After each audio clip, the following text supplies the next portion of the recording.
I've not transcended the ego, but I have had my ego broken down between the non-dual oneness that underlies everything and the confusing 3D, totally separate, non-coherent world that we live in.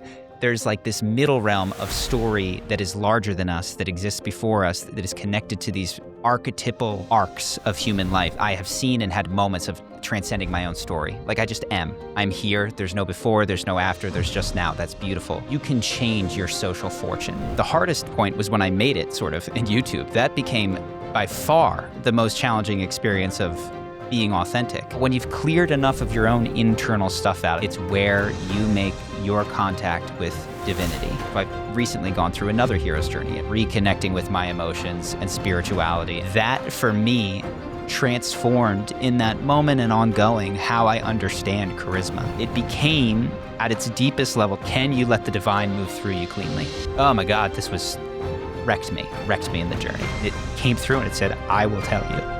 And I was just destroyed, like laying on the ground in my own inadequacy and fragility, but also with this gift of like, I will tell you. I didn't know what I wanted to do in college, and I went in, and that sort of analytical mindset very quickly lent itself to my gen ed philosophy class. And what emerged from that was a question that was present in me, but stayed with me for a long time, which was, how do I be good? What is a good life? And I think there was a beautiful light side of that at the time, which is, okay, what is the good life? I could see around me that the path that I'd been prescribed, which was get good grades, go to college and get more good grades, then go out and get a good job, then make enough money, and then marry someone and have 2.5 children with a white picket fence, that wasn't going to do it for me. So I wanted to know about the good life. And also I wanted to be a good person. I was really, really afraid of being someone bad. And there's some childhood wounding that led to that. I didn't want to be like the people that had hurt me. And I thought that I could study and figure out, okay, what are the rules to being good? And I was quickly disappointed to find that in philosophy, people have been arguing about what it is to be good for a long time. I actually thought there was an answer when I showed up in my gen ed class. And people way wiser than us too. Damn it. I thought they had it. And I was going through, I was like, wait a second, this is an ongoing conversation. It's not settled by this point. It's been thousands of years. So that was a disappointment, but I loved philosophy. And by the time I graduated college, I actually associated I love the existentialists, the people who said, there is not this objective meaning that is assigned to us when we're born or when we enter the world. Meaning is something that we have to make for ourselves. And so as I exited college, that was an active question for me. Now, there was also the question of what does one do with a philosophy degree in the middle of a financial crisis in 2009? And the answer was there is not much you can do in order to earn any money. So I stepped into a corporate consulting job that was sort of just a holdover for me. But what came up, I think, through that philosophical exploration and that stepping back to ask the question before the question, like, why am I doing this? What is this all for? The things that were most meaningful in my life, the most joy came from, were the relationships in it. And it was also the area that I struggled with, as I said, in high school, the most. So this question of like, okay, I want to dedicate my time to making better friends, being able to date the girls that I like that weren't so attracted to me in high school and college, to learning how to network better so that this fact that I have a philosophy degree is not going to stop me from being able to make income. That was where the way that I interact with other people, this is the highest leverage point in my life. So much of what it's going to mean for me to live a good life is going to connect to my relationships with other people. And that was like a sort of a side gig and a real fascination. My co-founder and I, despite living in different cities as we graduated college, were on the phone every day after work, breaking down what happened in the office, what happened after work, how we handled it, what was going on with the bosses, that sort of stuff. And so that interest became an obsession that emerged over the next couple of years as I found Tim Ferriss and the 4-Hour Workweek into the Charisma on Command business and channel that I've now been doing for like 15 years almost. Yeah, I've been following along, I would argue maybe for the length of that duration. It's an incredible body of work. It's an incredible body of work. And so much dedication and love that most people won't see. If we can open it up a little bit there, because I mean, a lot of today's conversation is gonna be about authenticity. I mean, Mm, it's you on the other end. But there is this moment where you chose philosophy because of the good, like, the good life hmm in some ways that you described. And I clearly remember this moment. I call them, moments of lucidity now. mm. One of them was when I purchased my first How to Start a Podcast course. I woke up at 4 a.m., and just put my credit card details in, bought this course, and then just sort of woke up in the morning and said, "Well, did I actually do that? What the f" Mm. I woke up at 4 a.m. and then I woke up at 8 and just like, "Did I actually do that to myself?" And then it's like, "Yeah, you did. You invested all that money. You better get going for the next 8 weeks." But this was another one of those when I was sitting opposite a computer, and maybe these are choice points, like, spiritually or karmically, I don't know, but anyway, there's a deep moment of lucidity, and I was choosing my courses for university, and I had aerospace engineering, robotics, mechatronics engineering. That was my first degree, was like mechatronics, because I always wanted to be a doctor, but then always wanted to be like, I was always good with physics and numbers as well. Mm. And so I was like, oh, why don't we just marry the two and just build intelligent prosthetics? Like, that could be kind of cool. Serve en masse. Anyway, when I went along to work experience, this guy was stuck behind like 8 monitors. Bit ironic because I'm also stuck behind screens now as well. But anyway, but, but I remember putting down these subjects, and then the last 2 subjects I had were physiotherapy and psychology. Mm. And psychology was last. And the moment of lucidity was, oh, can I just take a beat? Instead of putting everything on the 6 selections in the way that I'm expected Mm. to just put them the way that I want to put them. And I remember clearly just taking that moment and going, "Oh, yeah, psychology, physiotherapy, structural engineering, da, da, da, da, da," and it was pretty much the inverse. And then I remember looking at the screen, pardon my French, shitting my pants, Mm. and then going, "Whoa, whoa, whoa, whoa, no, no, no, we can't do that." Wow. Wow. Right? And so then I course corrected and I put it back to everything, like, so I just wouldn't, talk about people pleasing in some way. So it's interesting because, yeah, some part of me is a bit enamored, pardon the putting you on a pedestal, by the fact that there was this authentic current to, like, you were able to go to kinda go, "Hey, philosophy I'm good at and I enjoy, and I'd like to actually pursue it." Whereas I think so many of us don't have, or not don't have, but sort of masked by somewhere from our authentic, anyway, we can talk about some of those forces. I think that'd be really helpful. Mm. But also there is some thread that was, the authentic you was passionate about this and actually did Yeah. manage to surface through this. Do you ever contemplate that a little bit? It's an interesting point because that was a real emergent authenticity that pushed against social expectations for my young self. And I look back at it and I actually see that it's not been just a straight authentic line. In fact, I struggled more, I would say, with authenticity, not when I was young and I had like no money and all that stuff. The hardest point was when I made it sort of in YouTube. That became by far the most challenging experience of being authentic.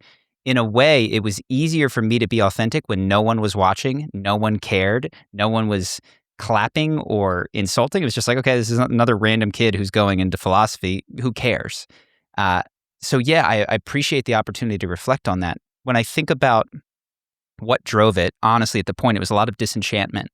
It was a lot of, I think, placing my faith in institutions and then having them be broken. So I was looking for big answers to big questions. And where I grew up, a lot of people were nominally religious and would tell you that, yeah, God created the earth and he did this, that, and the other thing.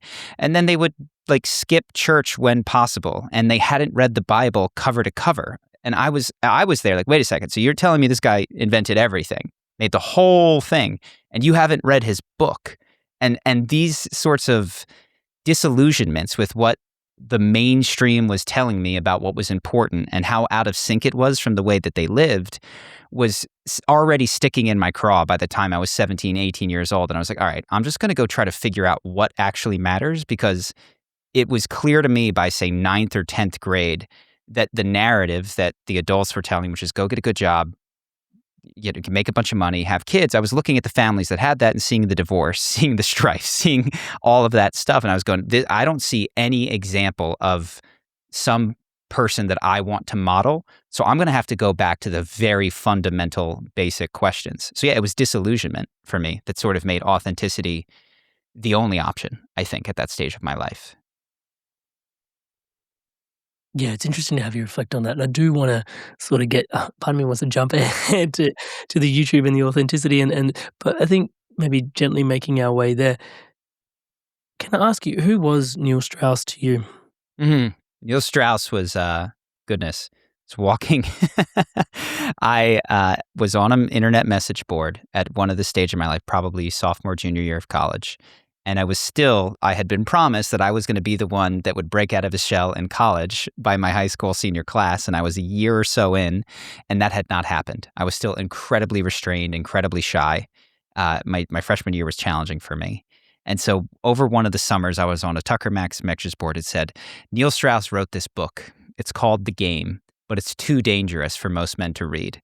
And for me, that was like, oh my God, I need to go get this book. So I went to Barnes and Noble. I grabbed the book. I remember it. It was like a Bible. Literally, that's what it was. Cult And classic, it cult was a cult. classic, right? And when I say Bible, he was like made like the Bible. It had the gold feathered pages with the black sort of binder and the red page holder.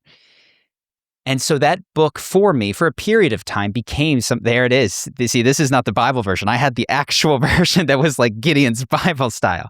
So this was a book, for those of people who probably don't know about this, that was Rolling Stone reporter's infiltration of the pickup artist community and his ascent to become an important person in that community. And these were guys that were going out to social events and practicing lines on women, weird, uncomfortable, socially awkward guys who were doing everything they could to scientifically crack, okay, what do I say, do, be, in order to be better respected, well-liked, and more confident, particularly as it pertained to women.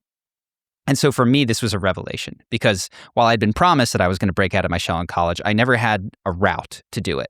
So to find that, oh, wow, there's a sequence of things that can change in my behavior that will change the results that I get in my relationships, that was earth-shattering, astounding, and by far of everything that I took, that opening was the biggest thing that I got from Neil Strauss. So I would say he was one of my first mentors, even though I've never met him.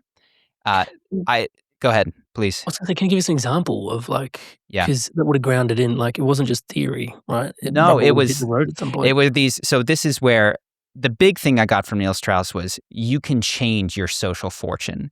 Now the specifics, I went out and tried a whole bunch of them. So the specifics were he would go to a bar and he would say, hey, did you see the fight outside? And there was not a fight outside, but that's a more interesting thing to say than can I buy you a drink?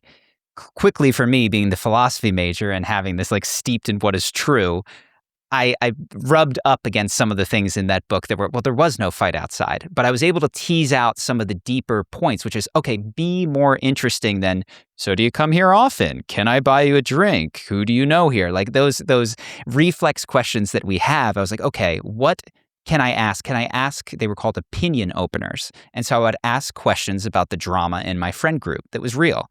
And I would go up to him and say, hey, I need your opinion on something.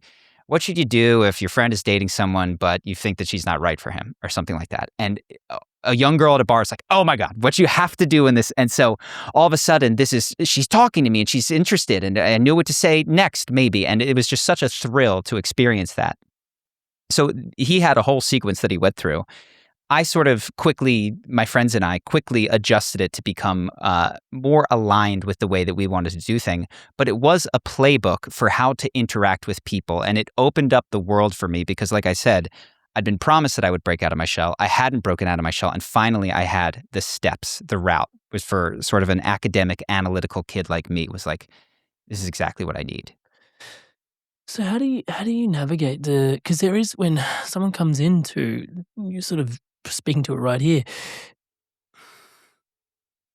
charisma can sound like it's, some of the stuff like it can sound like, well, you're working with something much more superficial. But to your point, and it's like with this philosophy major, there's actually like a whole substrate and bedrock here. Why do you think it spoke to you so deeply, like our behavior? Because you mentioned I can behave differently, and then moments open up very differently. Why is that so important to someone that is, like you said, got an existential lean?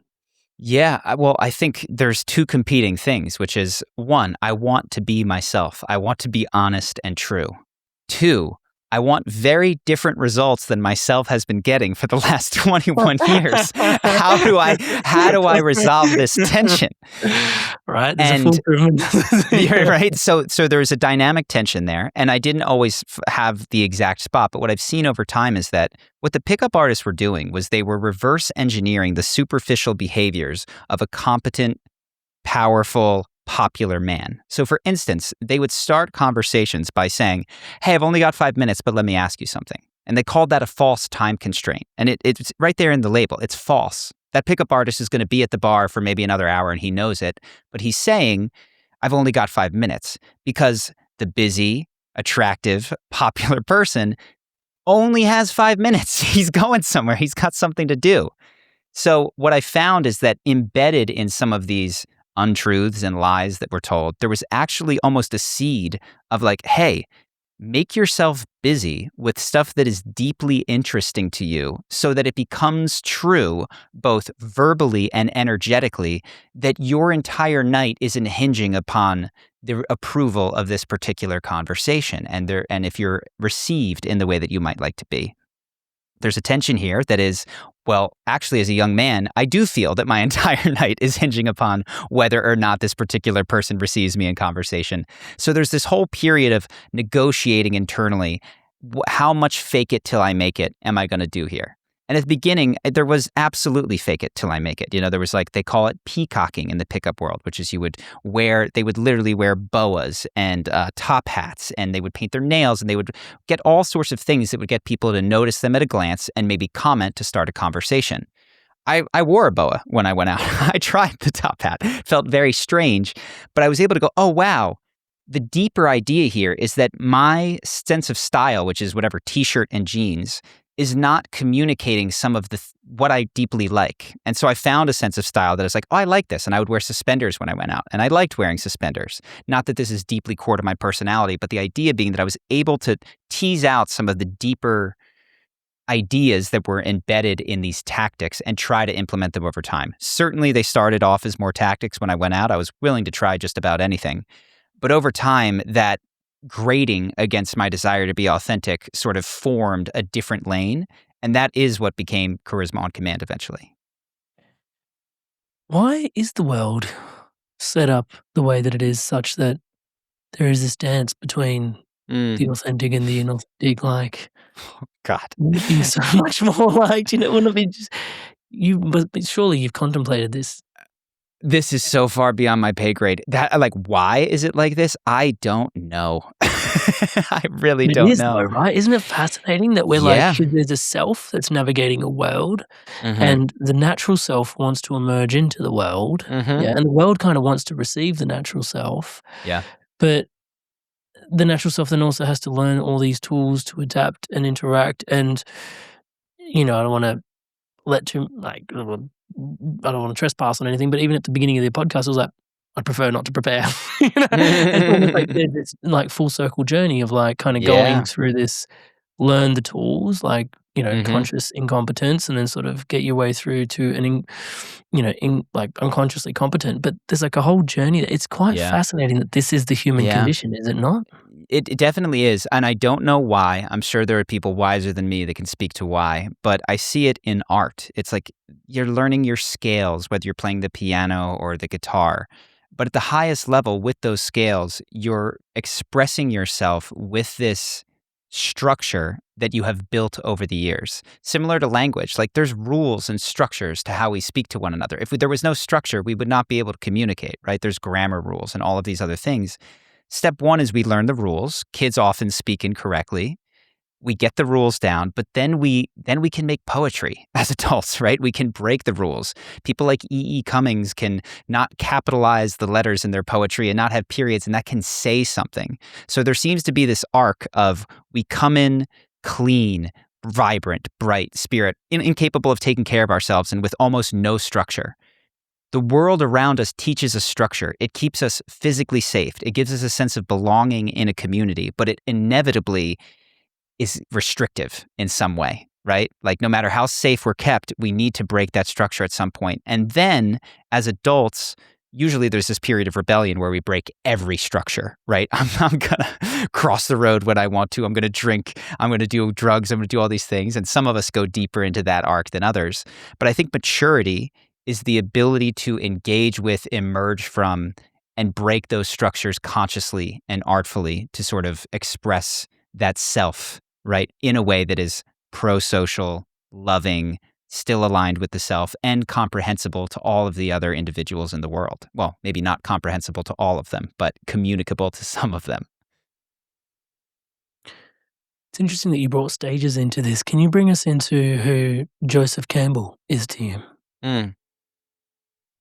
So Joseph Campbell is one of a lot of older gentlemen that are in the Jungian tradition that have had a large influence on me, I would say, over the last 1 to 2 years. And I haven't read a ton of his primary material. I've more watched him on YouTube, and I've read. Luckily, we have ChatGPT to get his summary, so I haven't gone as deep into the originals. It's But an incredible body of work because even the vignettes stand like they're very luminous at the top of the iceberg when you do connect in, right? That's right. Yeah, he's got some incredible stuff. But the idea being that the beginning of the century, there's Sigmund Freud starts psychotherapy and essentially the field of psychology. His student, Carl Jung, has a break with him over the nature of the unconscious and spawns a whole field after him of Jungian psychologists. And these were people generally who were interested in excavating the unconscious material that drives us. And so some of these Jungian psychologists split off and they talk about what the masculine unconscious material is. Some of them split off, like Joseph Campbell, and they look into myths and how myths represent the unconscious material of a collective. And so in getting to know the myths of our culture or any other culture, we start to get an idea of the basic building blocks of how they understood the world. And the beautiful thing is, from that, we can sort of tap into the even deeper substrate that we're all connected to, right? Because there's going to be cultural things like this local myth is going to talk about how the monkey climbed the tree. And this one is going to talk about how the zebra got his stripes based on local flora, fauna, customs, all those things. But there are commonalities across these mythic structures that tell us about what it is to be a human anywhere over the last 10,000 plus years. And for me, as someone who is looking for something durable, truth, right, interested in philosophy, it's like, oh, wow, these are seemingly frivolous to the modern mind, but deeply, deeply dense packets, if you know how to unpack them, of truth. Not literal truth necessarily of like, oh, the world is built on the back of a turtle or something like that, but of truth about how the inner human world and the outer world engage with one another and the nature of that division, if there is any at all. And so Joseph Campbell? So Joseph Campbell, he is known for the monomyth, which is this idea you've heard, the hero's journey. And the hero's journey is really interesting, but it's been actually used by a number of the best screenwriters. So George Lucas, for instance, was deeply inspired by the hero's journey. And if you look at the arc of Star Wars, particularly A New Hope, it's like it's hero's journey to a T. And it's got this idea that you could look at it like a circle, like a clock. And between 12 and 3 o'clock, we're introduced to our hero. The world is fine. He's on Tatooine. Everything is good. Right around 3 o'clock, something happens that he can't go back from. And the particular New Hope, I don't know, but he's got to meet the mentor and he gets the message. That's what it is from Princess Leia. I need you. You have to come, right? He faces all of these trials in the middle of the movie. And at one point of the movie, he's in the belly of the beast. Literally in A New Hope, there's that trash compactor scene where they're like about to be smushed. They're at their darkest moment. Right around 9 o'clock, there's what they call apotheosis. This is the contact with the gods, right? So this entire journey is to transform the individual from the person they were at the beginning. But in order to do that, they have to descend. They have to face trials. And right around 9 o'clock, they get that big thing. The ultimate boon shows up at 10 o'clock. He knows now how to use the Force, which we've been hearing about. And so he's able at the end of the movie to shoot from the X-Wing into the Death Star and blow it up. In addition to that, Joseph Campbell actually maps out 17 stages of these journeys. They don't have to go explicitly in order. They can be shuffled. Some stories drop some. But the really interesting thing is not, oh, wow, this is how you write a good story. I mean, Rick and Morty uses the same structure. If you listen to Dan Harmon talk about it, he's like, this has been deeply important for me. I've made my own amendments, but this is how we write an episode. That's cool. And I love that for storytelling. It's a helpful tool. But it's also really helpful for charting your own life path. Because what I have found, and I don't know what it is like for other people, but I've seen this in my own life. I've seen roughly 12-year hero's journey arcs that have now shown up twice in my life. The first arc I look back was that beginning of Charisma on Command era, right? It was I'm just a normal kid. Oh, wow, I'm going to jump into Brazil. Okay, now this is getting really hard at building my business. Oh my God, I figured it out. And then now I'm the master of this new world. YouTube is kicking and working. But with every hero's journey, it's a circle, right? So you come back to 12 o'clock, you're in the world, you've got things working, and the way life goes is that's not stable. Things get disrupted. You have to re-engage with that circle again. So I've recently gone through another hero's journey. If the first one was about establishing myself in my career as a young man, breaking out of my shyness, the most recent one has been reconnecting with my emotions and spirituality and the things that had sort of fallen by the wayside in my childhood and adolescence. And I feel like it's like I'm at probably 11 o'clock is where I would say. So I'm coming back into the world. I've had my descent. It was a rough 5-year breakdown. And the underworld we can talk about can be a very challenging period for people. Our society loves the return. We love people on that upper half of the hero's journey who have figured something out and have here to share it. This is the myth of the overnight success, right? The guy who shows up and it just blew up for him. And what we don't like to look at, talk about, share, see, venerate, honor is everything in the underworld. All of the challenges that are gone through, the dark nights of the soul, the doubt, the ways that you want to quit, the temptations that almost take you off the path. But what I've found is having an understanding of some of those stages is such a deep comfort in a world that doesn't want to necessarily meet you in the same way when you are in the underworld. So if it makes sense, I'm happy to break it down in any sort of way. Hey there, Inspired Souls. I wanted to take a moment and thank all of you that are subscribed to this podcast. Everything you see around here, like I like to say, touch wood, is powered and empowered by your subscription to this podcast. It costs you nothing. It's completely free. There's a button down below. It lights up in the colors of the Inspired Evolution when I say the word subscribe. And if you can hit that button, hit that bell notification icon, it's completely free. It gives you the opportunity to support the channel so guests like this can come on and share their insights, share their wisdom. Every week, we do 2 episodes a week. And once a month, we actually gather with the guests inside the Inspired Evolution Community Circle. Here, if you start to fall in love with the content, just know that's the space for connection around the content. It's the Inspired Evolution Community Circle. We affectionately call it the Circle. The center's empty. It's not about Amrit. I'm just one of us. And once a month, we get together and we run kind of like a podcast where you guys ask the questions of the guests when they come on. We also gather once a week. I guide meditations. There's community sharing circles. If there's astrological updates, there's breath work. There's a bit of yoga. There's all sorts of cool stuff happening inside there, and lots of people meeting people in person as well. We've done our best to make several live, interactive, connection oriented, so it's less there is text-based connection, absolutely, but it's this opportunity to really connect, especially as we move into this Aquarian age. We're going to need Aquarius rules community. We're going to need more community. It's about the I and the we. Pisces had the fish, schools of thought. This is all shifting under our feet right now. So as we're looking for tribe and connection, Inspired Evolution Community Circle, come on in, give it a whirl, and just see if it's for you. And it really supports the channel as well. So thank you so much for all of you that are part of the community and supporting the channel and this work, doing the things that it's doing in the world. Really, really, really sincerely appreciate you all. And we'd love to welcome those of you that are inspired to evolve on the inside. And I'm mentioning that as well because today's episode goes super deep, and it's conversations like this that we're having inside the circle amongst a community of peers. So if that sounds inspiring to you, do check us out, inspiredevolution.com/circle. Yeah, well, I just wanted to reflect on just quickly as like now an astrologer, I just find like these getting meta on things does help. I don't know how else to describe it, like sort of to be like, oh, I'm actually a character in a story. Even just noticing that there is a story can be somewhat comforting. Otherwise you end up in this space where it's like, what's going on? Yeah, yeah. You might enjoy this. I spent 6 months there on my it was literally the focus of my meditation for a solid 6-month period was to transcend story. I thought this was like a contemplation I could sit with to pursue enlightenment, one of the things from yesteryear. Now one of my favorite sayings is, "Hey, slow down, enlightenment." You're running after it, but it might be behind you. Slow down, bro.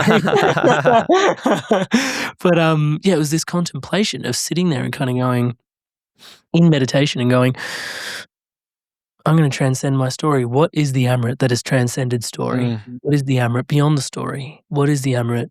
And many, many, many, many, many, many, many iterations of such a thought, contemplation. And the irony towards the end there, coming full circle as you talk about circle, was I sat there and I go, this whole time, bro, you've just been sitting there being this character that's trying to run away from his role.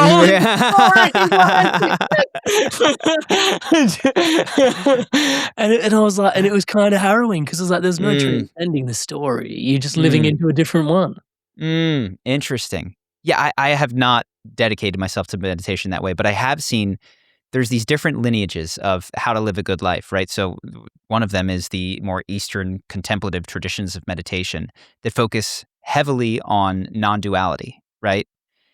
And what I found is if I were to stack it up, and some people count these out. I have not had the experience of being able to count them explicitly, but if the substrate of everything is non-dual union and oneness, there are still several different layers that get us to Charlie and Amrit as I sit here looking at a camera in a room full of separation. And each of those layers provides value. And so I guess what I'm saying is on one level, I have seen and had moments of transcending my own story. Like I just am. I'm here. There's no before. There's no after. There's just now. That's beautiful. And there's different layers of workable story that are really valuable and nice structures to sit in and play with and enjoy while we're doing this whole dance. And so that's where I think the Jungian archetypal Joseph Campbell hero's journey stuff can be really valuable it's at the midpoint between the non-dual oneness that underlies everything and is always true all the time and the confusing 3D, totally separate, non-coherent world that we live in. There's like this middle realm of story that is larger than us, that exists before us, that is connected to these archetypal arcs of human life that are very valuable and comforting to me. But I don't think they're ultimate truth, and that's okay. They don't need to be. You do use the word archetypal quite a bit and quite intentionally, and I do want to get into that. But it, sorry, the digressions. But it's so helpful to know story arc as well because I mean, it gives you resilience and temperance for transitions. Because you're going through one now, what you sort of describe as well by the sounds of things. So helpful. It just says there's so many things I could say on this, but in recognizing I was not a religious person. I was a philosopher, and it was very clear to me that the existentialists had the better of it. And like that starts sort of with a Soren Kierkegaard and then a Nietzsche being like, God is dead. It's over. That question is settled. And I'd lived like that for a very long time. So to have this second hero's journey where I came around to that moment of ultimate boon and divine contact to be like, oh, holy shit, like a felt personal experience in multiple times of all different levels of divinity was staggering and confusing and disorienting and terrifying and totally, how am I going to ever live down all the people that I've teased and laughed at? Like how am I going to come back into life? And to know that, okay, after this, expect the refusal to return is the next stage. And that was so helpful for me to go, oh yeah, there's part of me that just wants to stay here and not have to go back and deal with all the mess that I've made and all the shit. Like, I just want to stay here where everything makes so much sense. It is good. And I don't have to figure out how it translates to my snarkiness and my relationship or the things that I just chill here. But to see and I looked, oh God, refusal to return. I'm like, I'm already there. I'm living the refusal to return. And to go, okay, around the same time period, and I would say this is where I've been just very recently, there's often a rescue from without, which is, it's that moment where Luke is pinned down about to shoot down the Death Star, and he's got 2 TIE fighters on his tail, and Han Solo comes in out of nowhere and blasts those guys away, giving Luke the opportunity to make the shot. And what I have felt lately, which is, I think, what a lot of some of the New Age spiritual texts talk about, is that ability to open up and receive that which I did not create or cause very concretely. And what that's looked like as I've opened up to it is like people, opportunities, invitations that are perfectly timed, all the things that I would have scoffed at with my analytical, statistical mind of like, yeah, well, you're not counting all the things that didn't work out at perfect time, and you're counting the hits and not the misses. You need to know the denominator. All of those things are being punched in my life right now in a beautiful, beautiful way. And so I say that just to know this hero's journey arc is very helpful. It's almost like having the brother older than me that I didn't have saying, hey, just a heads up, I know where you are. You might want to expect this next. And I could have used that at various points in my life. I remember being a young kid, and when I was, playing outside and setting fires in the backyard and doing all kinds of like shenanigans. It's like, hey, just so you know, eventually you might decide that you're interested in talking to girls. And no, I'm not. I'm not going to do that. And so because I didn't have anyone at the time to help me, I had to go find Neil Strauss in the game. Knowing that there's these human arcs is so helpful for that reason. It provides an older brother figure that's like, hey, you're not alone in this. People have gone through these types of things before. Your journey's going to be specific, but there's general moments that you can keep an eye out for. And that has been a blessing to me. One of the things I was itching to discuss with you today was I found you saying in one of the corners of the internet, you do occupy many of my favorite corners, is you kind of got to learn to work with the ego to transcend it. And that really, I don't know, that reverberated a deep center of truth for me as you said that. Yeah, can you talk to us about the journey of the underworld? Yeah, absolutely. And I just want to be clear, I've not transcended the ego. Not barely for a minute in my life has that ever happened. Yeah, I've but had it's so moments. great that we can even articulate it that way and have a mature Yeah. conversation in that regard as Sure. well. That speaks volumes unto itself, brother, don't you reckon? Like, because back to the Charlie Houpert that was rolling off of Neil Strauss's. Yeah. Ego, shut up, check out my boa. Yeah. Check out, yeah.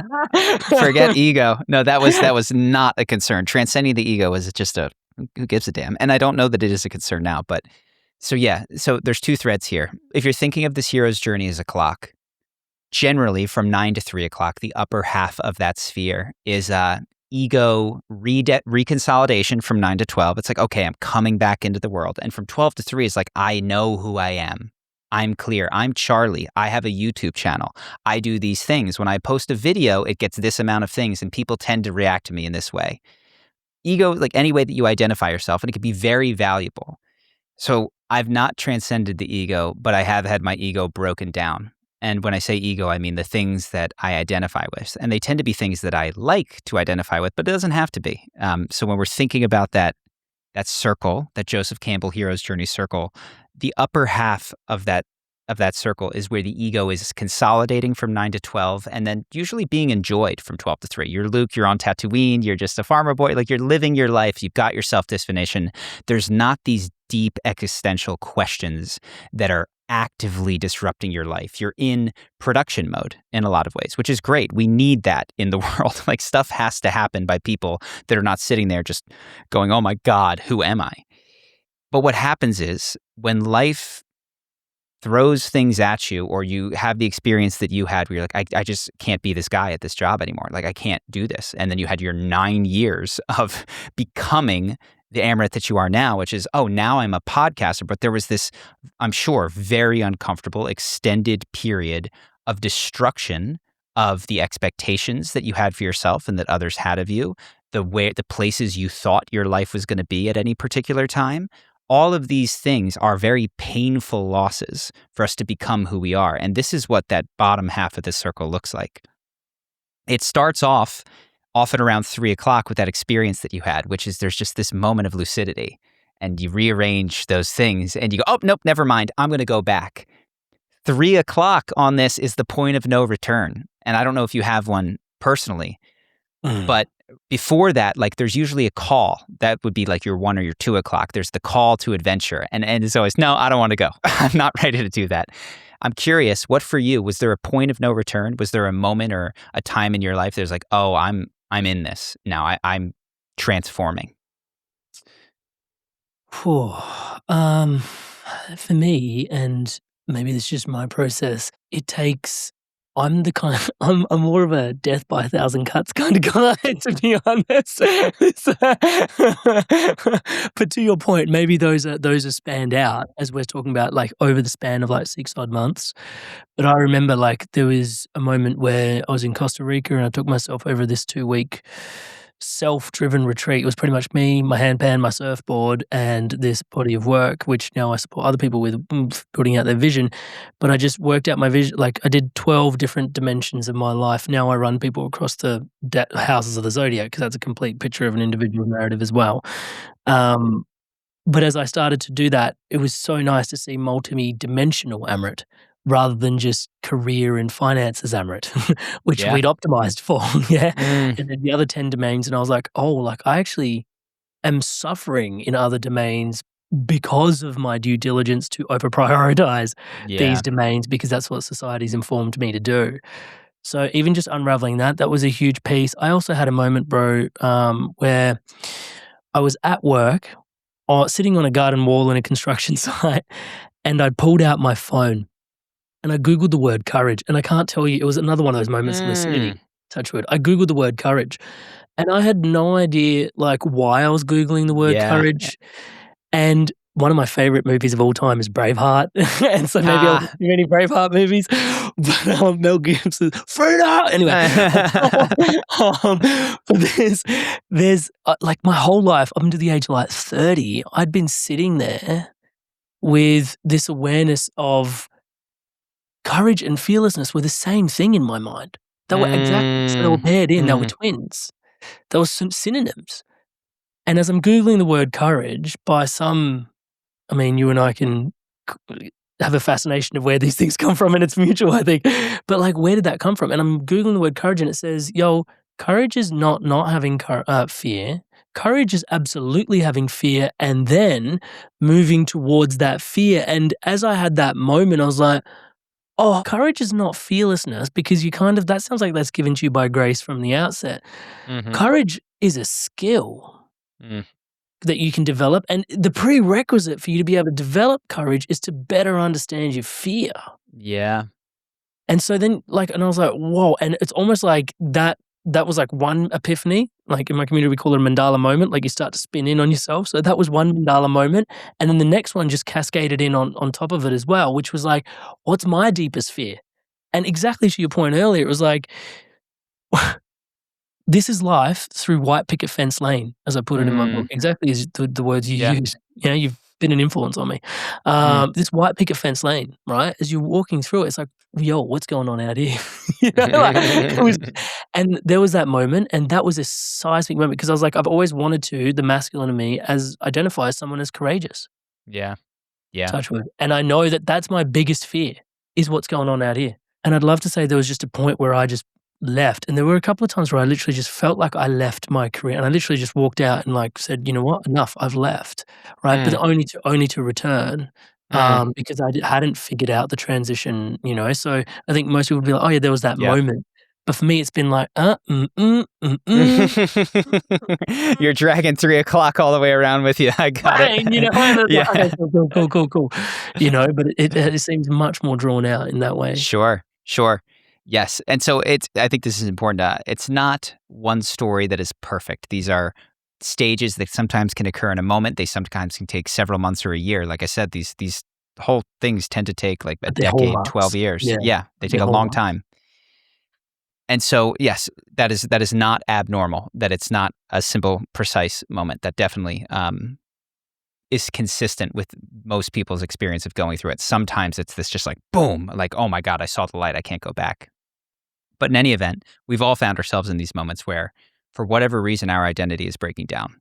And in my case, it hit hardest the second time around, actually. The first time around, I was like, I'm ready to break this shy guy identity. Like, this is far more willing in terms of breaking that than the The second incentives time. are shinier on this one. The incentives were great. The second identity that I broke, when people were like, hey, man, you're throwing it all away, it landed way harder. So the first time people said you're throwing it all away, it's like, you're such a good student. You could go. I was like, this is easy to let go of. By the time I was 30, I had a successful YouTube channel. It sounds like you were watching at the time, that had grown beyond my wildest dreams. I had expected to live the 4-hour work week like it in Latin America, but it was doing so well that I was in America. People were recognizing me, friends, dating was all on lock. And I couldn't have described it, but I was finding problems everywhere. Like I was like, I don't want to make a video. I hate having to make videos. I don't want to do these anymore. I'd made about 150, 200 at the time. And I could see now with so much clarity, the same way that you talk about your job. Like it was just the lack of alignment. But at the time it was, the audience was bothering me and I didn't like this and the comments were this. It starts often with the world is oppressing me, sort of an externalization of what's going on. And it took me quite a few years to realize, oh shit, it's not that the world has changed. You've changed and you're standing in the same place that you can no longer stand. So as that happened, there was all sorts of implicit and explicit agreements that I'd made of how I would show up for people in my life, how they were expected to show up around me, started to grate on me, down to the relationship with my best friend and co-founder. Every single relationship in my life had to either dissolve or be entirely reestablished and renegotiated, including my co-founder, which dissolved for years that we spent not talking of my own doing. And I've only recently, in the last year or two, like reconnected and started to do that. Not because he was bad or because I was bad, but because I was entering this process of, look, the thing that we built, that we've said, I can't do that anymore, the way that we're doing it. And I didn't have the understanding at the time to walk it as gracefully as I wish I might have. I still have I do have grace for the way that I held it. It's not like I put a gun to anyone's head or anything like that. But I look back and it was more destructive than I wish it had been. I wish there was a way to have done it more gently in my relationships, to step aside with more care and more love, because I definitely needed space from a lot of the relationships in my life, but I did it with sort of a get away from me sort of energy. So I could talk about my own experience, but what people, if you find yourself in this or you think this might be coming for you, this is the challenging part of the story where you feel isolated, alone, people don't understand you, you're the caterpillar in your cocoon, you're Jesus at Gethsemane, you're saying, I don't want this change to happen, yet it is still occurring. I guess there's so many things I could say to someone in that stage, but what I wish that was offered is, this is normal. We just as a culture don't like to talk about it. And people who spend their entire lives perpetually avoiding the underworld will have it come out in all sorts of sideways, destructive ways. This is the midlife crisis where the 40-year-old man runs off with a Lamborghini and a younger woman. It's like, if we don't enter into this with some level of willingness and consciousness, doesn't have to be like, huzzah, I'm super excited to be here. But the less we're willing to engage with this cycle, the more it's going to actually wreak havoc on our lives. So the ways that it went well for me were the ways that I engaged with it consciously. The ways where I was more destructive than I wish I had been were the ways in which I was unconscious about what was occurring with me. And that's part of the reason that I want to talk about it, is because I think that while challenging, it doesn't have to have the collateral damage that some of these experiences go through. And mine had, some of that in it. When you tip from 8 to 9, seems to be a bit of a shift. What is going on there? So you're talking about like the hero's journey arc. Yeah, as you're stepping back Sure. into the other side. Into the world. Yeah. Well, you have to bring it back, because it seems like you said, you're at 11 Sure. now. Yeah. So bring us into where you were maybe just a little bit before in terms of what that shift from the underworld starts. I'll lean heavily on Campbell here. So 6 o'clock is belly of the beast, but I'm going to use a different myth here, which is the Odyssey, to explain 6 to 9 p.m. 6 to 9 p.m. in between there is the temptation often of the woman and atonement with the father. And so what happens is you're in the thick of the crap right now. Like it's rough. And there's an option to just quit. This is Odysseus after his long, challenging 18, 20 years at sea. He's lost his entire crew. He washes up on the isle of the goddess Calypso. And she says, you don't have to go home. Forget your wife and son. I love you. Just stay here with me. And this happened in my life where it was like somebody showed up after all this and was like, let me buy Charisma on Command. I'll just take it off your hands. You can ride off into the sunset. You'll have enough money. You don't need to do it. And there's something in you at this moment that says, oh my God, this is a way out, but something goes not this way. And to stick with the process at this point, it's not the temptation of the woman, it's the temptation of the feminine. It's that life is actually offering you a bit of reprieve, a bit of softness, and it's totally fine to receive that softness and find some rest in this challenging period. But you can't stay in that. Another way this showed up in my life is rather than I'd lived in city centers for a long time and I got a house separate from everybody, 30 minutes outside the city, big yard, didn't have a car, I wasn't leaving. I was like very reclusive. The Charisma on Command guy, I was not making charisma videos, was not doing the charisma stuff. I was very into my own internal healing. It was beautiful. It was so lovely, that period of time. I would not replace it. But I had a moment, it's like, oh, fuck, I can't stay here. I can't.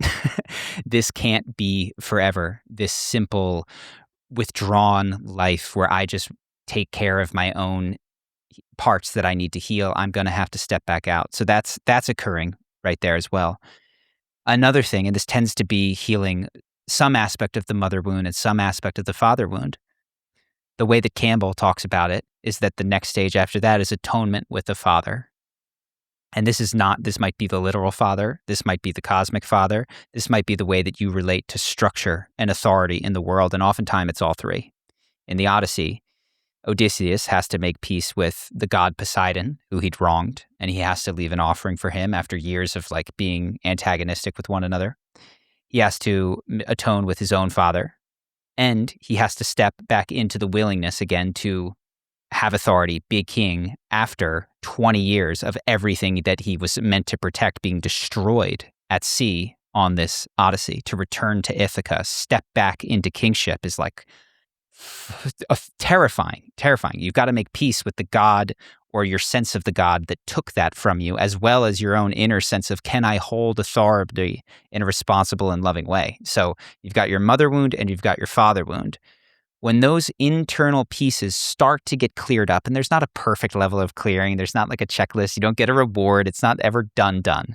But when you've cleared enough of your own internal stuff out, at least this has been my experience, there's space for something beyond the historical you to show up.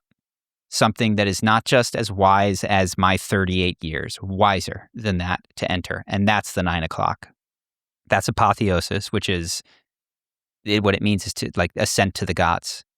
It's where you make your contact with divinity. And for me, this was a felt, literal experience over a series of months that I still feel connected to regularly.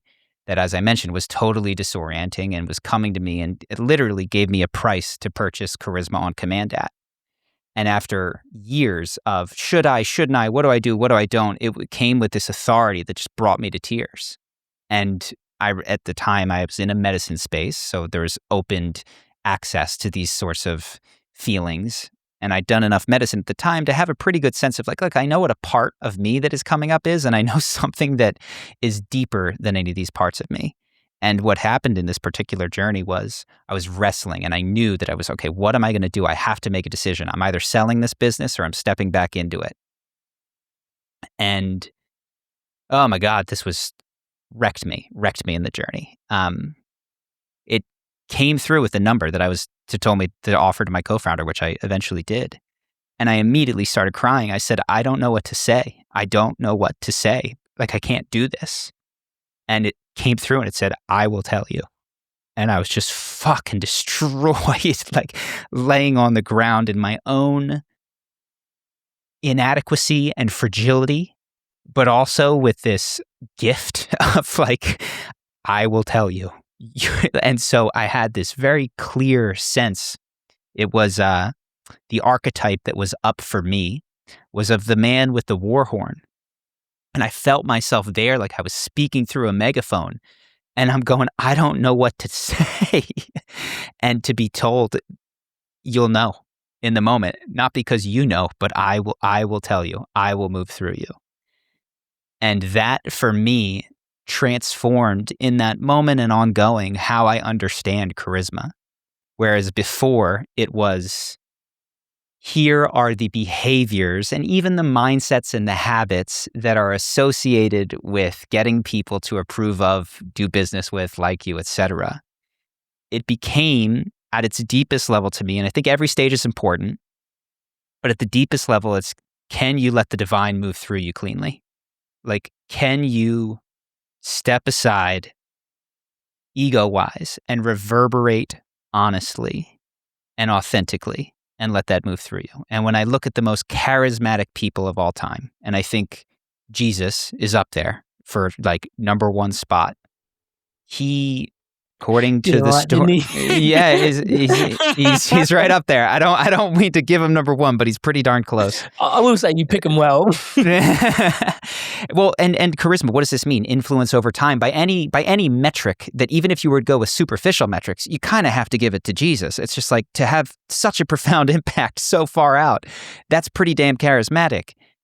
But in terms of letting God move through you, to be there in that Garden of Gethsemane and say, if this cup may pass from me, please let it do so, and then get back, no, this cup is not passing from you, and still to go through the process that he went through of torture and suffering and reverberate cleanly and honestly through that process, to allow the divine to move through him through the experience of excruciating pain, is like the model par excellence for what charisma looks like. In most of our lives, it looks like, I'm afraid to say that thing. Oh crap, there's something vulnerable coming up. Will they love me if they know that there's this dark side of me, right? And I think we all get the opportunity over and over and over again to allow that to move through us. But to your question, before that, to let it move cleanly, I think there's these layers of emotional work that are really important and valuable.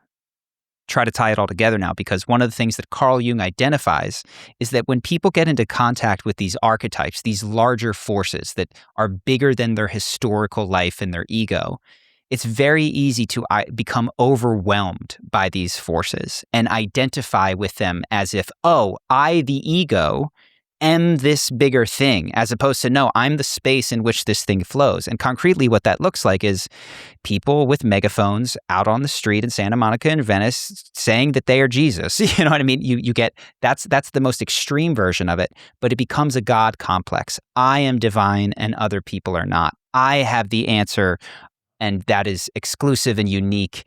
And there's a sense of uniqueness that goes beyond the inherent specialness and preciousness of every human being. There's a standing above that can occur if you haven't done the emotional clearing in advance.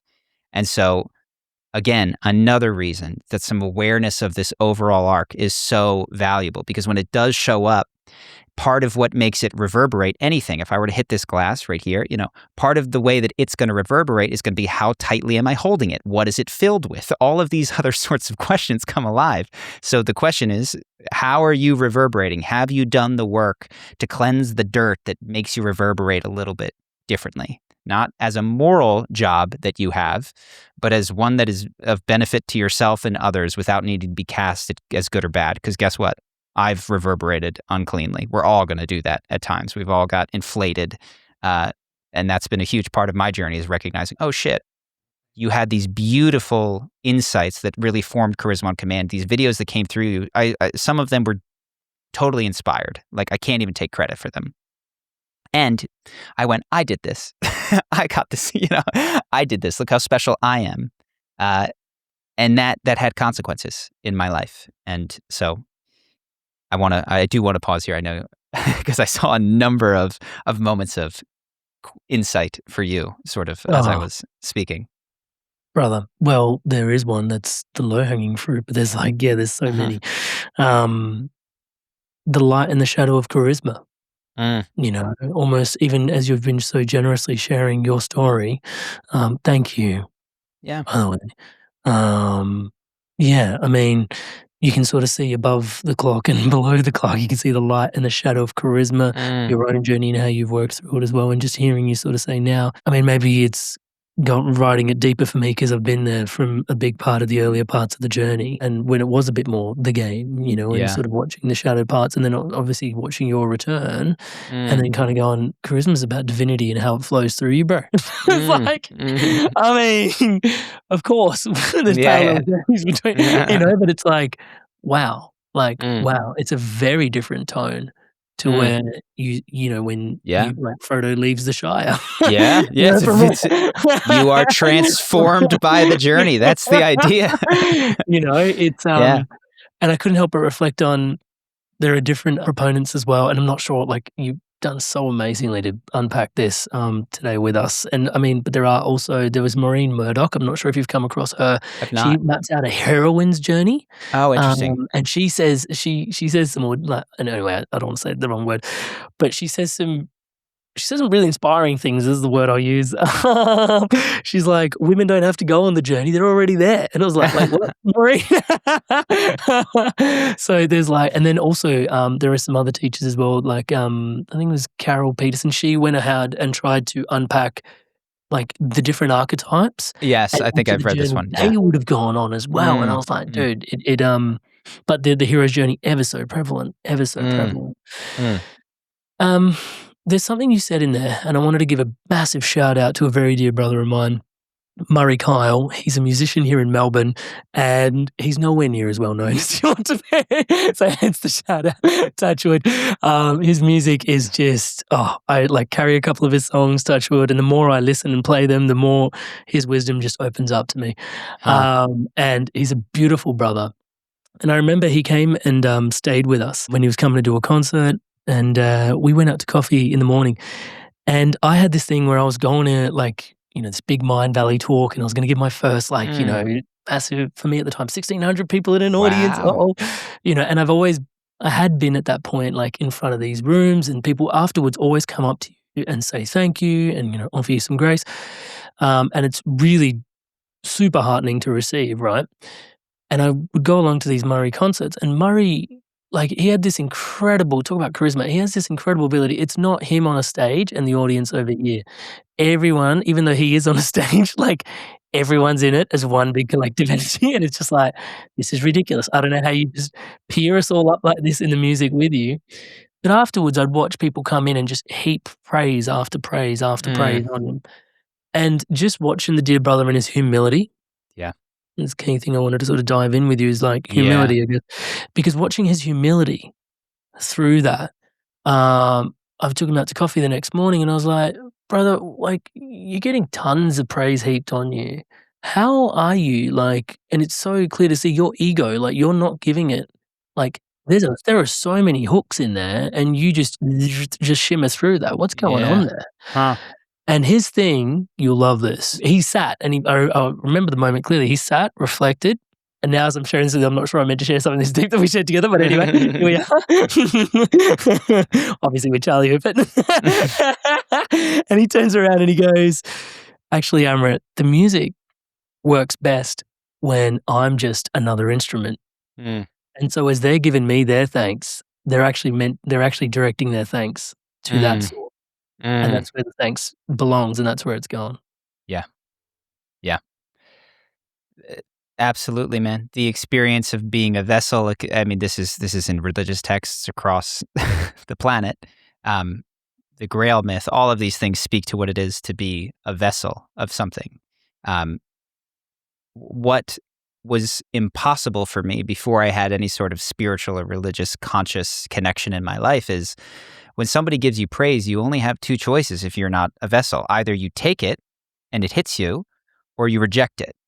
And both of them are inappropriate, right? Because we can sometimes think of humility as like, oh, no. And you're putting up walls against letting it in. And I did both. I let some of it hit me. I stiff-armed some of it.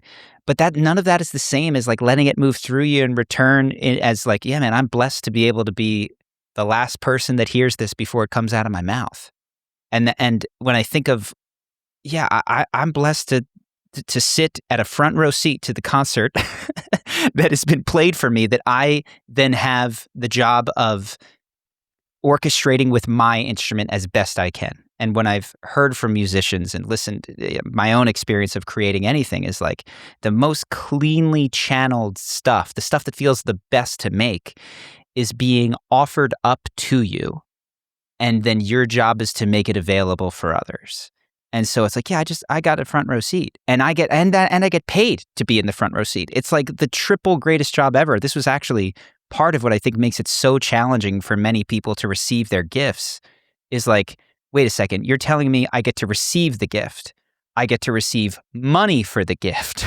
I get to get relationships based on people that are drawn to this vibration that is still uniquely my own expression of this. It's like too much goodness at one, and it doesn't fit into our concept of what a career or work is supposed to be.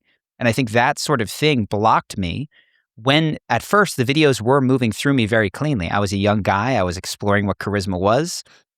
Hey, this is what I think Donald Trump is doing that's getting him elected, or this is what Bruce Lee is doing that makes him so captivating. Like these were fairly clean channels. But then when it became, holy crap, they're paying me, the question is, well, I can't get paid and love it and do something brand new and innovate. Like it can't be all of that. So now I have to follow, I have to play the old hits as if I were a musician. It's like play the song that I wrote 5-10 years ago because the audience wants to hear it. And I lost contact with the new songs that were being played, and I couldn't transmit them through me. And that's where bandwidth, there's a whole thing. That's where my shitty attitude and all of that comes, all the frustration and the audience and this, and it's bothering me. I don't know what to do. Is like, I can't let go of the fact that the audience loved my last concert, but that's not what I'm hearing right now. But it's actually a beautiful position to be in, to be like, I got the blessing of making all of that. The show's over. It exists on YouTube. Feel free to watch it whenever you want. I'm playing something new. I didn't know how to smoothly integrate that. And then there's so many pitfalls here, but then what we often do, which I absolutely did, is I demonized the way that I was. That was all shallow. That was all this. That was all that. And I took what was so meaningful to me, what you connected with so many of my friends had come into my life from finding, and I went, that's dumb, bad, wrong, superficial, shallow. We don't do that. And I understand, because it's a very common thing. In order to get escape velocity of the way that you were, you often need to say, that's not me anymore, and therefore I reject that. It's only after coming most of the way through the circle that I could be like, oh my gosh, if you're getting into a pool, the only way to get to depth is to have a period of superficiality. Like you have to touch the surface, and then you're a millimeter beneath the surface, and then you're 3 millimeters.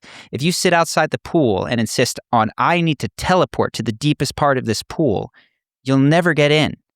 And so it's recently occurred to me that like superficiality is just the beginning of depth. It's how we get in there. And so for me, it's helped when I see these young men doing looks maxing and, doing stuff that I would not recommend people do. I go, okay, they're at the beginning of their journey. This isn't exactly what I'd recommend, but they're trying to find the answer. And superficiality, if it's allowed to run its course, will not serve them, and they'll bump their head against the wall. And some of them will find the depth. And guess what? They're in their 20s. This is like perfect developmental psychology. Break all the old rules. Say that everybody else had it wrong. My logical mentor says, right on time. Yeah, right on time. Right on time. Great. Looks maxing for the younger generation. I'd like to protect you from the worst excesses of that, if I might, with my advice. But also, you gotta break from your elders and say, they all had it wrong. I know how to do it. This is the thing. So it's given me some appreciation, quite honestly, for some of the superficiality in our culture. I've been like, oh wow, I can see the beauty in that. I could be reminded, oh, there's things that I could do. I could get an anti-wrinkle cream. That wouldn't kill me. Like, Charlie, have you come across something called the Gene Keys? I've come across it, but I've not gone deep into it. Yeah, I've been a guide for the better part of a decade now for the Gene Keys, and one of the teachers there, he frequents this podcast, Richard Rudd, and he's stepping away from doing more of the teachings now because he's developed a significant body of work and other teachers can teach. But I was fortunate to be, again, exposed to that work while he was doing more of the teaching. One of the things he talks about is there are 64 gene keys. It's based on astrology and the I Ching, and it brings it together and translates it down into some poetic wisdom that you can then go away and contemplate in your life. There's way more to it. I tried to give you the cliff notes. Sure. I got you. I'm not sure. I got you in 3 sentences. But of each of the keys, they have 3 elements to them. So think of each of these as a vibration or a frequency that you carry in a certain domain of your life. And they have 3 frequencies. And there's a shadow, a gift, and a siddhi. And when you think about medicine work as well, there's the underworld, there's this world, and there's the above, like, there's the snake, the puma, and then there's the feathered ones, right? So there's this concept, and the way he would teach it is just as you described, like there's incredible, like it's almost like the gift is depth, the shadow is superficiality. And the way I view it, like over the last decade, is it's just like a J. It's like a J hook. It's like you've kind of got to go down, be able to come up, because then after the gift, he speaks about like, oh, there's a siddhi, and as a teacher for the Gene Keys, I often say just spend 80% of your time focused on the gift. Like on the depths, and then the superficiality, you spend like 15% of your time looking there, like, but don't get trapped in the shadow. Focus on the gift and share that with the world as you've been so deeply espousing here. And there is also usually a siddhi, which is like reverence or divinity or something, like oneness or something. And there's a siddhi, which is very difficult to work with in our realm, but is like of the highest intention, the type of intention you'd probably carry into a ceremony. And I say focus on those like 5% of the time, because you can't really. But it's interesting as you're sharing, like, because I think the wisdom just integrated so well, and that isn't actually a particular gene key, but you can apply the model and the thinking to, just, we have like superficiality can be so quickly demonized. But then yet there is actually such a solid depth of gift. Like, I mean, I remember once again, pardon me for my meditative practices and everybody having to endure listening about them, but I had one of them which was humility. And there was this force within me that was consistently pushing to stay humble. Like you just, it's like there was almost this boot on my head, I could feel it, like energetic. It was like, you stay humble, bro. Like, you stay humble. Like, if you don't stay humble, nothing opens up for you, which is, to your point, like a different type of humility. And I remember then, like, sitting in the middle and kind of seeing this boot and then looking up the leg of the boot and just going, "Oi, that's my ego, bro." And it was this full moment. It's just like, oh shit. And it was on the back of a deep conversation with Marianne Williamson, who has unpacked, and I saw her the other day, A Course in Miracles, incredible body of work. And she was just like, one of the things she said is, we see it in the world around us. Like, power without love is corrupt and greedy. But love without power is anemic. And it was just like, bro.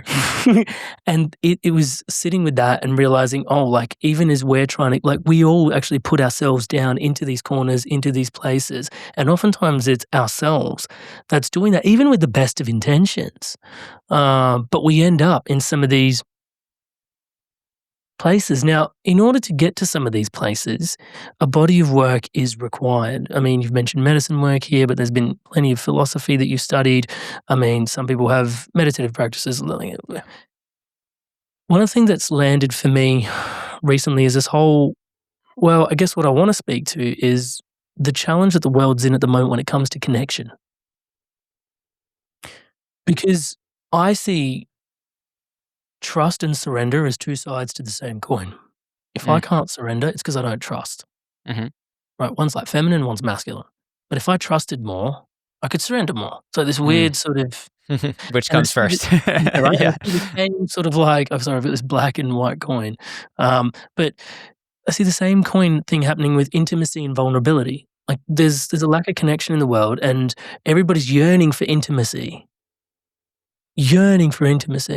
But we're afraid to be vulnerable. And I've started to actually see them as 2 sides to the same coin. And if you were more intimate, then we could be vulnerable. Yeah, I see where you're going. If the more vulnerable we get, the more intimacy we actually call in. But our reluctance to be vulnerable then inhibits our intimacy. And so we've got this crisis of connection, as many of the sages are putting it at this time.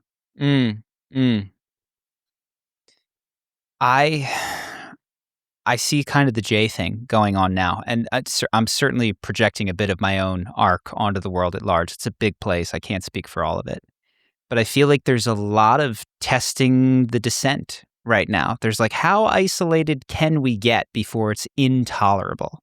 How deeply fragmented can we order Uber Eats to not talk to anybody, to post curated images of ourselves on Instagram? Like, how much pseudo connection can we tolerate before we just break and go, fuck this, I'm moving to the woods with the commune and I'm going to try this other thing? And so I do think that perhaps I'm a bit optimistic about it. And I think I might be the front end of a wave that is coming. But the tension that is mounting in the world, that is like the loneliness epidemic in young men, the fact that people are mostly connected to social media but don't have a lot of friends in their lives, the breakdown of the family unit, all of these sorts of things, I think are creating the conditions in which there is so much pain seeking solutions. And the first solutions are going to be superficial. Like, they're going to be Band-Aid solutions. We're going to get plastic surgery and tweak our Instagram photos and then go to the gym. Like, we're going to test all of this stuff out before we find our way back to shit. The only option is vulnerable heart, is courage. You know, and you mentioned the word courage before, from the root cur, you know, the French heart, which to live open-heartedly. And so, yeah, I mean, I guess what I'm saying is that I'm an optimist about all of this. And I see that all of these problems are creating people that are, like you said, yearning for solutions and are increasingly willing to try things they never would. And I'm being autobiographical here. Like, when I showed up in an ayahuasca journey at age 30, that was not the type of person I was. It was only because I had exhausted all of the superficial ways of addressing my issues. And I guess the thing that excites me the most is amongst my cohort of what I would say are like hard-charging, analytical, heady men, some of whom have podcasts themselves, and we've talked about this sort of thing and are in my circle. They've exhausted this world or are coming close to it. I don't mean, like, I don't know him deeply personally. Alex Hormozy just did a conversation with Tony Robbins where he talks about the lack of enjoyment that he's experiencing despite the tremendous amount of success. I had a conversation with Chris Williamson, both on and off air, about these sorts of things. And so I see Andrew Huberman is talking about it now, how he prays often. I think you're getting the most hard-charging cohort, at least of men that I'm familiar with, that have broken their backs and their necks against the old way of doing things. And I'm very excited for this. Tim Ferriss just posted, I think today, about how like self-improvement is not what you want it to be, and the thing that matters is your relationships more deeply than anything else. And so I see all these guys that were heady, trying to solve a problem, and were really good at solving three-dimensional life, business, capitalist problems, which is exciting because these are men with power. These are men that know how to make stuff effectively happen in the world, are turning in a different direction. And so I think that that's going to have a tremendous influence. While there will always be other things going on, I see that arc coming now. The fact that I am on this podcast having the conversation that we're having in my own life being one small example of that. To that point, our journeys are in relation, and it's a real honor for me to having you here on the podcast today as well, Charlie. Yeah, thank you. I know from having followed your work long enough, and I got to stop doing this to you, to not pedestal anyone, and there's not that here, but it means a lot to me to reflect back to you just as one brother who's been deeply impacted by another brother's work. As mentioned earlier, like, you know, being the same, like, I find it incredibly charismatic that you've been willing to roll up your sleeves, do the work, and find your way home where you are right now and going, hey, bro, it's about divinity. Thank you, It's man. about grace. It's about these ethereal things that we can't describe, that we're just always going to be blindsided to at 25. Thank you. That there was anyone in the world that might feel that was incomprehensible to me. I'll say 2 years ago. Like, I was like, this is the end of anybody ever wanting to associate with me forever. But then these are also the archetypal, like the butterfly, right? Like goes into the chrysalis, emerges. And we don't have time to canvas archetypes today, but I do really want to have that conversation with you at some point. Sure. Brother, man, I want to just acknowledge just what you've shared today. We have gone into some really deep, rich places. Thank you so much. And I just before we wrap, I guess it's, the rubber really hits the road though when you start tuning into the legacy work that you've put into the world. I mean, some of the things is just, and it's like to just have one more sentence when you're ordering a coffee. Like it's these small moments of kindness where like the whole day changes. I mean, you mentioned getting into an elevator and just having that conversation with the other person in the elevator that's standing there rather than staring at your screen, and you leave like, oh my God, I can live life like this. It's really, like it's more fun. It's more vivid. It's back in HD. Because I think we can talk a lot about what we've discussed today, but I'm just afraid that there are people might have missed how elegantly the rubber hits the road in your body of work as well, Charlie. Thank you. It's, because those moments actually do open up into these really, really, really, really, really incredible experiences. And I know you've got courses and programs. I'll link them all into the show notes below for people that want to dive deeper. But yeah, man, thank you so much. Thank you for all the body of work you've put into. And as I like to say when we close here at The Inspired Evolution, it's clearly evident that your life's work is what this conversation gets to stand on top of, but it's also your life. So thank you so much for who you are, Charlie. Appreciate you deeply, brother. Thank you, Emmett. It's been amazing. You made it through to the end of another really incredible episode, touch wood. Thank you so much for your inspirations to evolve.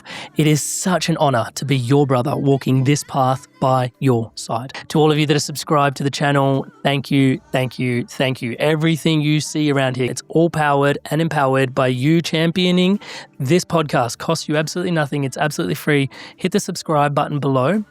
And it supports love, positivity, and wisdom like this being spread through the channel.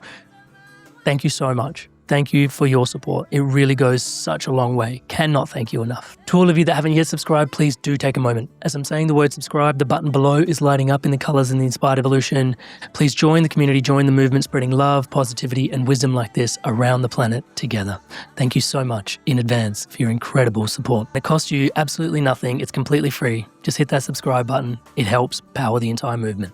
Thank you. Friendly reminder again, we have, if you're inspired by this content and you want to forge it into real connection, we have the Inspired Evolution Community Circle, the Circle online as well. You can check it out, inspiredevolution.com/circle if you feel the call for more community in this Aquarian time like this. And on screen now for you to dive in even deeper on your journey of the Inspired Evolution, the next best episode. So go on, take your pick and make your click. I'll see you in the next one. I'll see you there.